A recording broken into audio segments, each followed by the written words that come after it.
Aloha, everybody, and welcome back to part 10 of Crash Twinsanity. Hi, Nina. Bye, Nina. She'll be fine. I should warn you that my voice is a little bit sore today. It's not going to be reaching the highest of highs, and the reason that is because yesterday was St. Patrick's Day, and there was a lot of drinking. And I got a little bit of a slight headache this morning, but you know what? I'm going to do this part anyway, because it's been like 4 or 5 days since the last Crash Twinsanity post, and I want to keep this playthrough going. I want you guys to have some content, you know.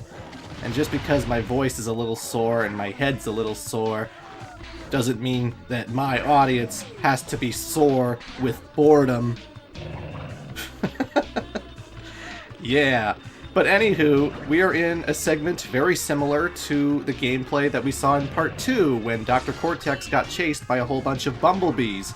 This time around, he's being chased by Evil Crash, and like before, we're on 2 separate tracks, and we have to flip all these dynamite switches, we have to destroy these bulbs to create bridges, we have to rotate bridges so that he has something to walk on, and you gotta be really quick about it, especially when you're trying to collect all the gems as well, because I have found collecting the gems can be pretty trial and error, and most of the time when I try this segment out, I get the gem, I do, but then Cortex runs into spikes, or runs into an enemy, or falls into the water, or whatever.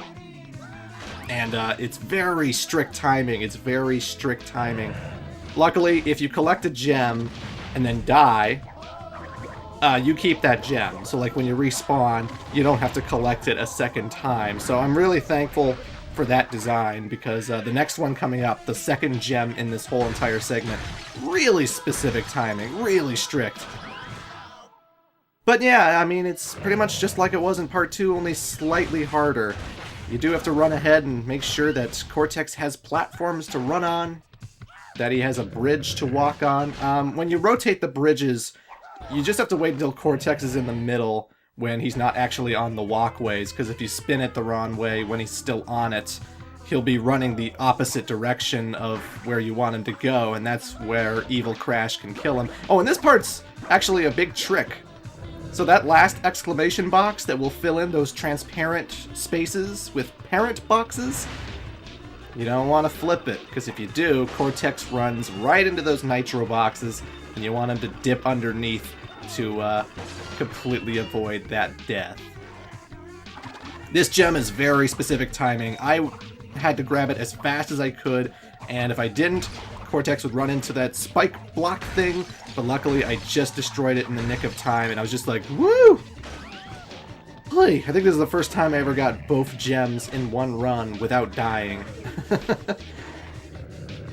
You don't ever have to worry about Evil Crash catching up to Cortex, even if he's like an inch away from him, don't worry.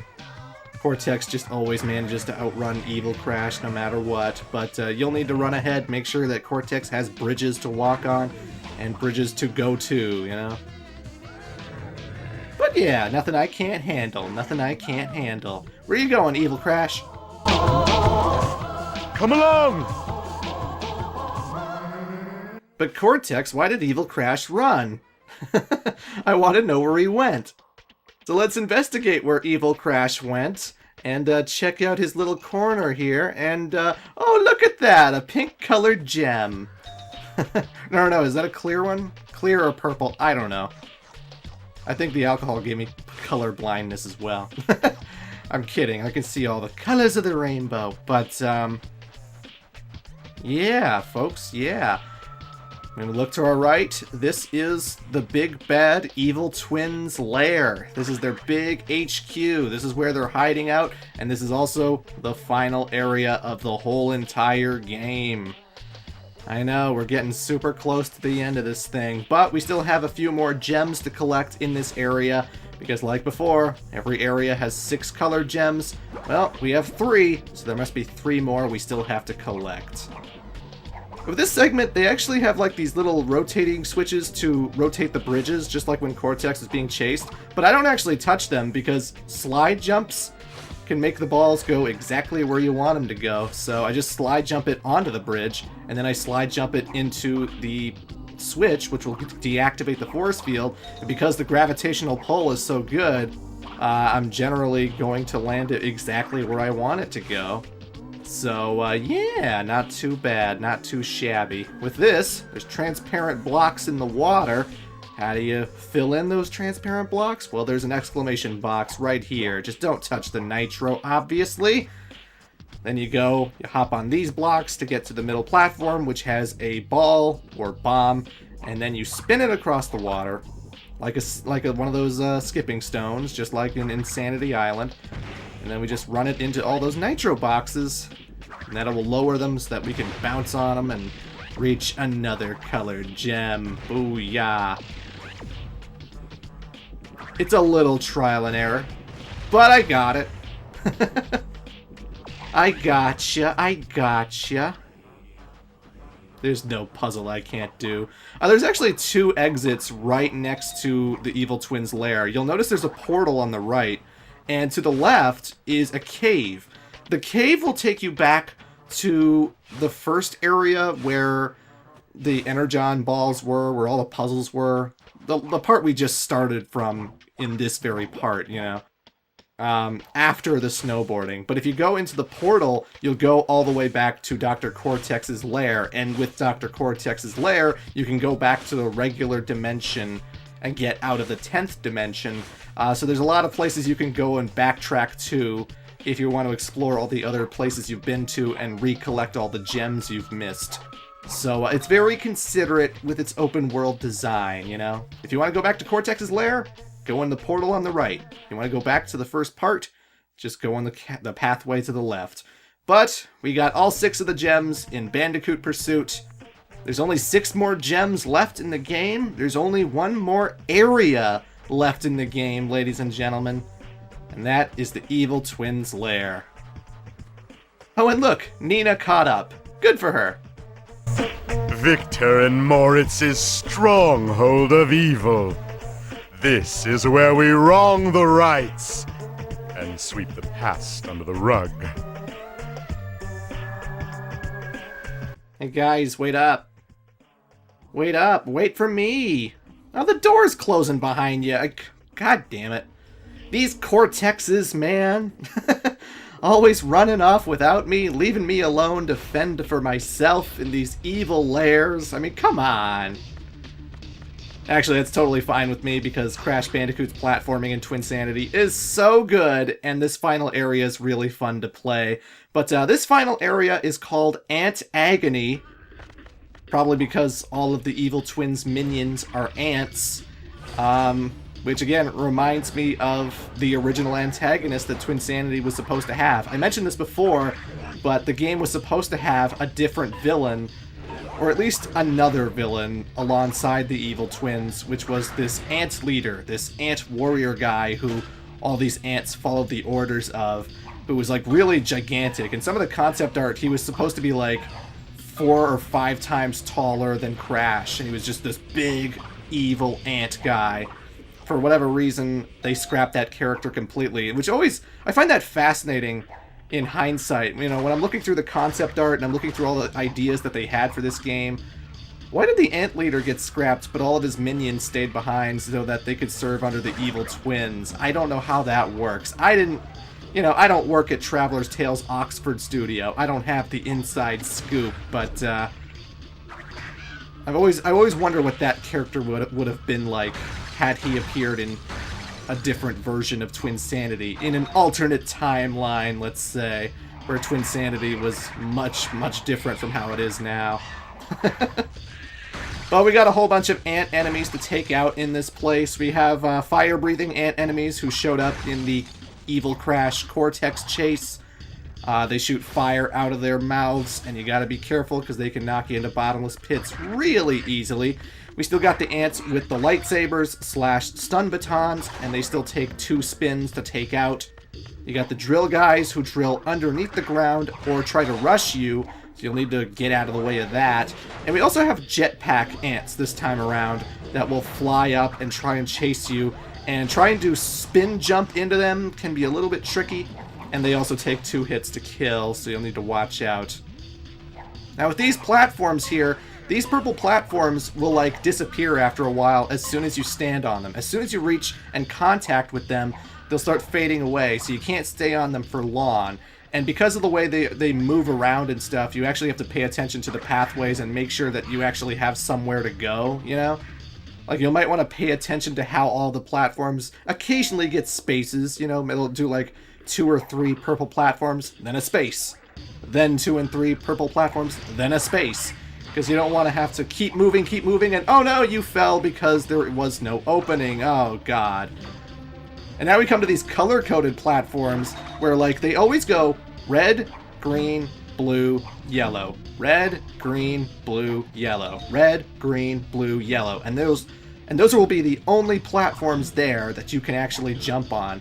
So you actually have to memorize the order of the colors, which one's going to be next. Like, if you're standing on a blue platform, you need to know, like, okay, yellow's coming up. Boom! Jump to the yellow. Yeah. Okay, red's going to be after that, you know. And, it can be a little bit tricky. You have to pay attention, and definitely pay attention to the surroundings. Make sure that you know where the next color platform is going to be, you know.